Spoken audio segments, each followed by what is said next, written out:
Today, I want to explain to you the role this voter registration device will be playing in our country's forthcoming presidential election. The hope of the people rests on the shoulder of the Independent National Electoral Commission, simply known as INEC. Reality is, INEC seems to be the Merlin of Camelot. Nigeria. I'm the decider. Our author won't die.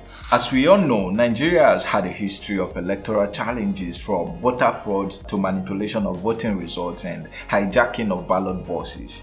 For credibility and better performance purpose, INEC will be using a tech device called BVAS, short for Bimodal Voter Accreditation System, which was introduced in 2020 to ensure a successful February election and deliver the people's choice as voted.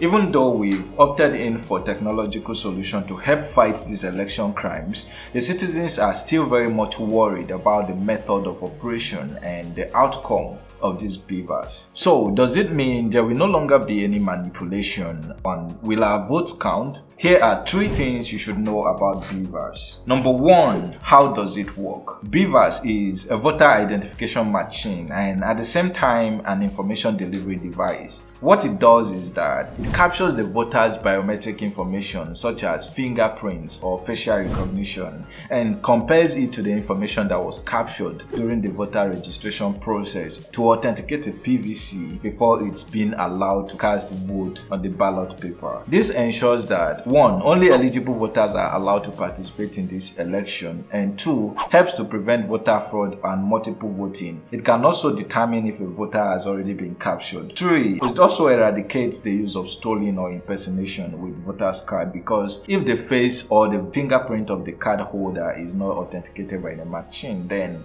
the voter will not be able to thumbprint. Number 2, instant submission of accredited vote for transparency. When a PVC is successfully verified past the facial recognition or fingerprint verification process, the voter is then handed the ballot paper for thumbprinting. This process is done for every PVC holder who joins the queue to vote. At the end of the voting process, the polling unit officer captures the result sheet called Form EC8A, that is, after the thumbprinted ballot papers had been counted and recorded on this form, which contains the number of votes for the different political parties. Then submit the sheet along with the authenticated voters that BVAS captured, ensuring the numbers on the sheet tallies with the number of ballot papers counted. Once the result is electronically transmitted or submitted using the BVAS device, the good thing is the captured information or the image that was uploaded cannot be edited or recorded for correction. The result is then uploaded and published on an online platform known as Election Result Viewing Portal, short to IREV. IREV is an online portal, or let's call it a website, where polling unit level results are uploaded directly from the polling units by the presiding officer. Then number 3, public access to IREV. Well, IREV allows members of the public to create personal accounts and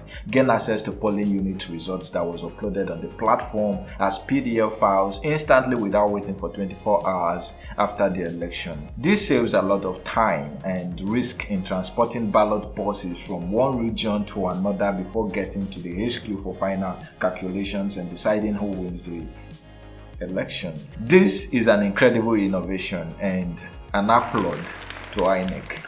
But in every technological development, there is a limited side. Even though this device can perform better and give credible results, there are few technical challenges that bothers the citizen, and one of those is we've heard of cases where the device couldn't verify the voter's face or fingerprint even though it was the original person, especially people that had come of age than they were when they registered. Wow, that means it won't recognize me anymore. I've really aged. Then number 2, device malfunctioning. Like our mobile phones, there are times it won't respond to your tappings, maybe an operating system issue or touchscreen problem or reader ability. Well, the good news is this BVAS does not need internet connection during PVC authentication. We can say it's more like a database access device.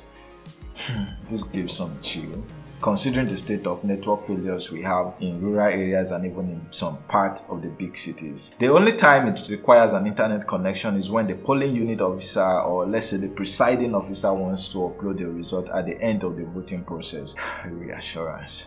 And a case where Nigerians took it upon themselves to provide hotspot to enable immediate submission of result was quite an interesting one when I saw it on Twitter. More so, experts had advised that the device requires regular software updates and serviceable broadband access to function well. As a nation, our hopes are high and we are believing that the way technology is changing the world in developed countries, Nigeria will experience theirs in this election process.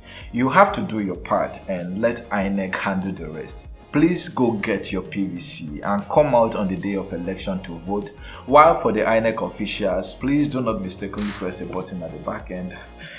If you find this video interesting, please subscribe to my channel below to receive more tech updates that improve lives.